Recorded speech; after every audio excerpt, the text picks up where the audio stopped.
And back up just a little bit, Andy. Brooks and Graham and my new friend Tyler, Savannah, you guys check this out. So before Andy picks his kicking leg up, he's going to turn his foot like this. And his foot's like a gate. It's got to swing open. And his knees got to open and his hips got to open. Now he can bring that kick around and get more power. He can get more power and more height. Alright? So make sure before you kick, you open the gate so you can get your hips turned over, kick, out and back. Alright, any questions? No. So one of your classmates just asked, on the jump round kick, how do you open the gate? So we talked about our basic round kick. You open the gate so you can get those hips turned over. Well, on the jump round kick, the change-up style, you fake.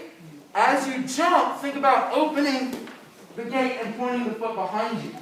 So this is what helps me on the change-up jump front kick. Fake, open the gate, throw the round kick. So you have to open the gate in the jump as you're doing the jump. Right there. Okay?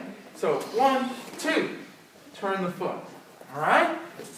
So let's everybody stand up.